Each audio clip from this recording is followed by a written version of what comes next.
Tom Ziegler with MMA On the Rise.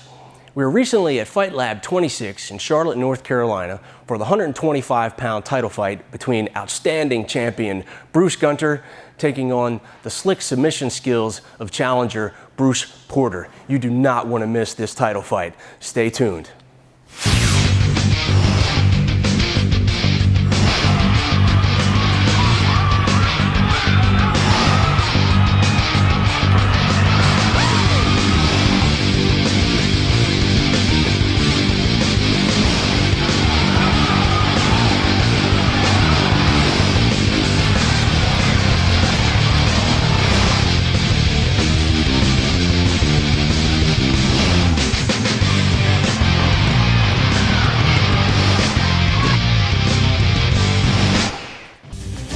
This fight is brought to you by Any Lab Test Now.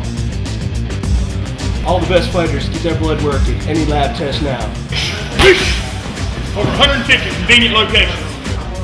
Fighter panels include HIV, hepatitis B and C. Only $89. No doctor's orders needed. In and out 15 minutes. Fighting is in your blood. Make sure nothing else is.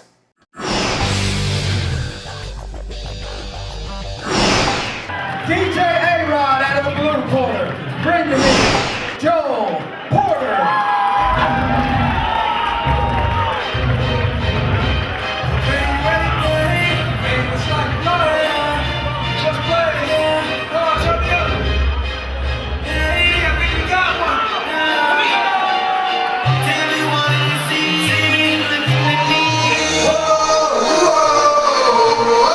MMA On the Rise here in Charlotte, North Carolina for Fight Lab 26. Tom Ziegler and Paul Boone cage side with your commentary. Here we've got the 125-pound championship for Fight Lab Amateur Championship. We got Joel Porter making his way to the cage. He's your challenger, coming to the ring with a record of 5-4. Now, interestingly enough, he actually, I apologize, 5-3, and he started out his career with 3 straight losses and has been on a 5-win streak ever since. He's been on an absolute tear, using good jiu-jitsu, good submission skills. Very, very dangerous fighter here off his back. A lot of guys do that. They come out off the gate and get a couple losses. Some guys let it break them and they don't fight anymore. Some guys learn from the mistakes and they go back to the drawing board and figure out what they need to figure out, and he's a case in point. Made the adjustments and now 5 in a row wins. So yeah, 21 years old, 5'6". See him about to enter the cage now. He's fought at 135 before, made the cut down to 125 where he's more competitive.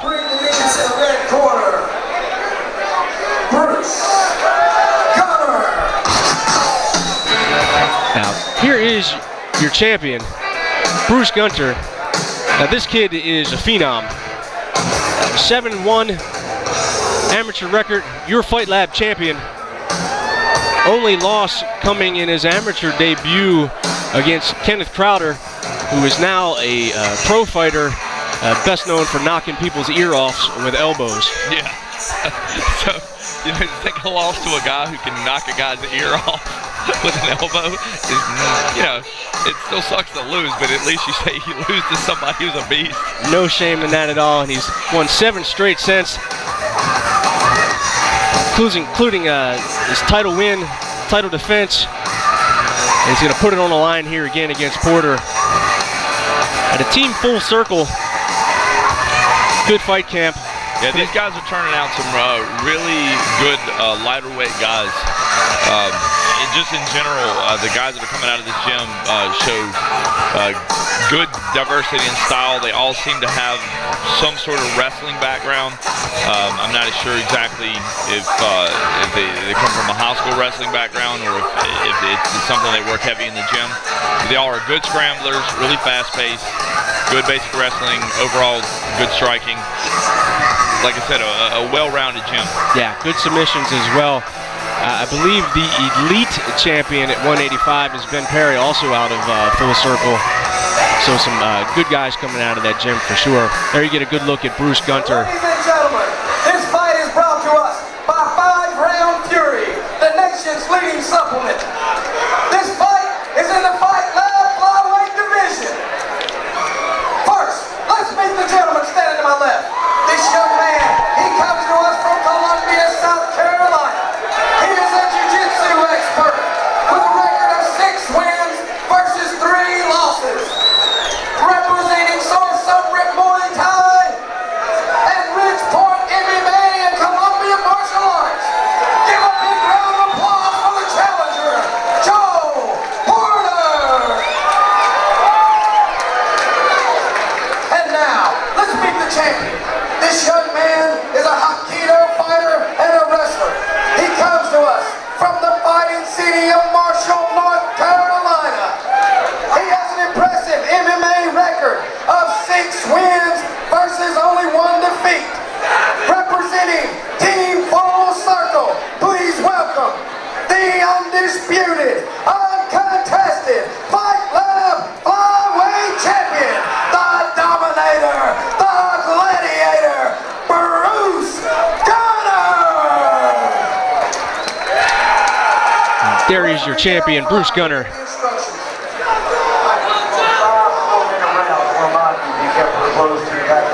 No elbows whatsoever. Be careful with these 2 bodies. Make sure that you're not straight low.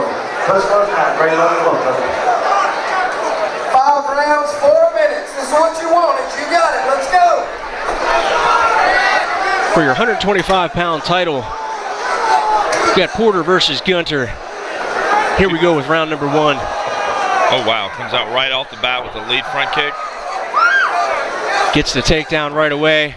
Porter immediately trying to work the high guard, attack with his submissions. Man, this weight class is so fun to watch. These guys are just, they're like, just little balls of speed. It's definitely fast-paced fights. I found myself having a hard time commentating a lot of times because the action happens so fast. You can't speak loud quick enough. Just in the couple seconds we've been talking, there's already been like 3 or 4 different exchanges. Gunter's going for some sort of choke here. It looks like I think he's more of a head control. I guess he actually is setting in a choke there, but Porter's doing a good job of getting the underhook and trying to come out, and he sets in a triangle there. Yeah, Porter's very dangerous off his back with his jiu-jitsu. He's got the triangle armbar combination here. Gunter trying to pull out of it. Wow, this is... Porter's got it locked in pretty good here. And his head pops out. Now Gunter's going to take us back. Porter rotates in. It looks as if Gunter's trying to set up that choke again. I can't exactly see from our angle what he's doing. Usually controlling the head like that is actually not a good option if you don't have the arm. But it looks like he's setting in a choke. I can't tell if he's using the hand like a hand choke. Well, he's a powerful, explosive athlete. He actually gets the mount momentarily. Basically, it was just a headlock is what it was. He was trying to squeeze it into a choke. Yeah, it looked like he was trying to put his hand in like a hand choke. There's also something known as an Ezekiel choke that's similar to that. Porter scrambles back to guard. Gunter on top looking to posture up and land some strikes. Needs to be careful here. Porter showing that he's got a very active guard. I mean, both of these guys are well-rounded fighters, but the styles that they're using predominate kind of the classic wrestler versus jiu-jitsu guy. You got Porter fighting more off his back, setting in a lot of submissions. You've got Gunter on top trying to get control and hold the pin. But both of these guys are, have well-rounded skill sets, so they're both using a little bit of each. But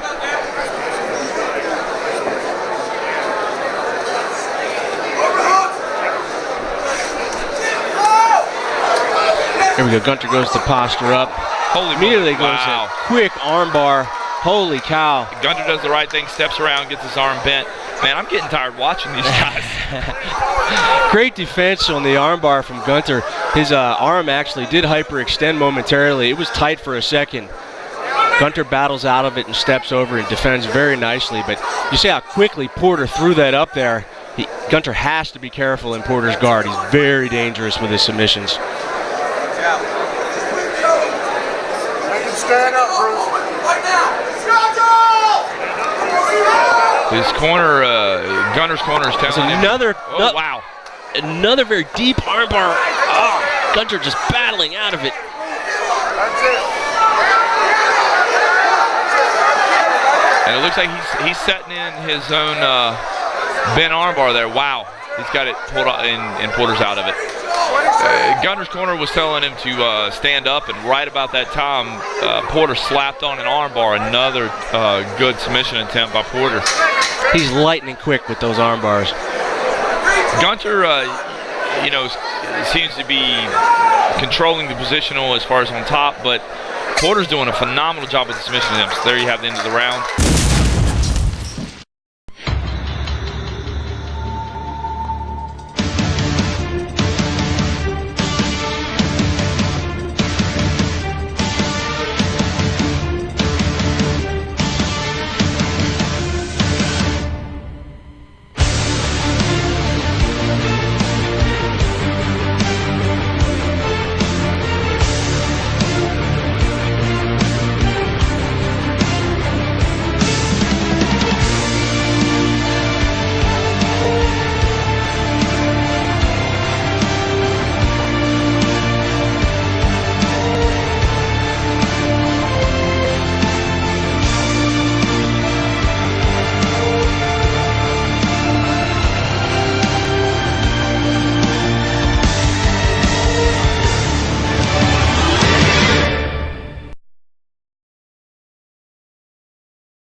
That's going to be a hard one to score. I think the average person on the outside, and honestly, the judges are probably going to score that for Gunter because of the fact he was on top. He was raining down shots.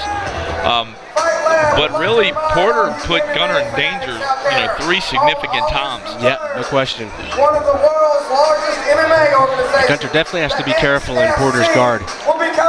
Triangles, arm bars, and he throws them up quick. Now Gunter's an explosive athlete. He's able to defend and power out of them, but you don't want to play those odds too many times, I don't think. I think that's a dangerous gamble. Right, and that's one of the things that's hard with MMA scoring. It's the way the 10-point must system is done, it's kind of hard to take that into account. The judges are supposed to take into account ring control, landed strikes, grappling control, submission attempts, things like that. But submission attempts are kind of low on the totem pole when you're on the bottom. If the guy on top is raining down punches and you're attempting submissions, even though they're close, they didn't finish. So how do you score that compared to a strike? Yeah, definitely a tough thing that MMA scoring at all levels has struggled with. Also, take into consideration the judge's background.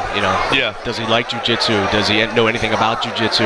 Yeah, a lot of these guys, they do get training here in North Carolina, and it's probably one of the better states for training, but it's still not quite enough. They're doing better though. They're making a lot of effort to do better. Right off the back, Porter's back on it. Right off the bat, Porter's on his back again, and Gunter on top. Yeah, after a quick exchange to start round number 2. We end up where both fighters are probably most comfortable. Gunter, the wrestler, on top. Porter, the jiu-jitsu expert, on the bottom, off his back.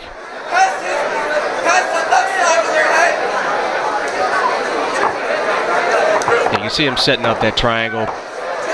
Gunter smartly backs out of it. And now Porter's going for his own takedown, and he gets Gunter down to his hip. Well done. This is... He doesn't actually have him all the way on his back, but this is the first time in this fight we've seen Gunter close to being on his back. And immediately it switches back. Porter's on his back again, and Gunter on top. Again, I think the judges are going to give this to Gunter based on the fact that he is on top. A lot of times when they're not sure of the position and what's exactly happening, they're going to tend to go for the guy on top. It's human nature to look at it that way and see the guy on top winning. Gunter is landing some shots from up top, but like right now, Porter's doing a very good job of tying him up.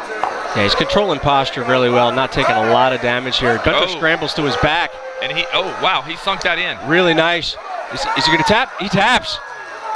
Tight choke. Wow, you know, it's kind of funny there. I noticed as soon as Gunter put that on, Porter put his hand there to tap. It almost looked like he wasn't putting up a defense to defend it. I was actually, you know, Porter's a good jiu-jitsu guy, good submission guy.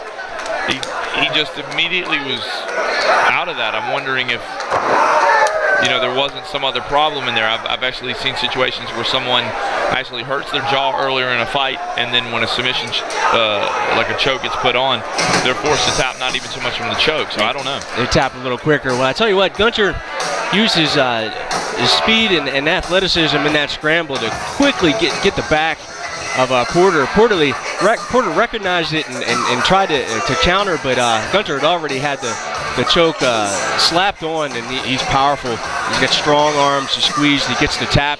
He retains his title. Here we go with the official decision.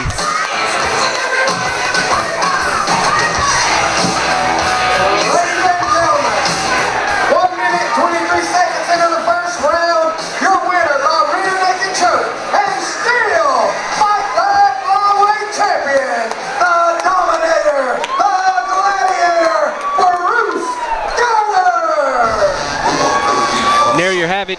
Your 125-pound champion retains the title. Bruce Gunter fights out of several submission attempts.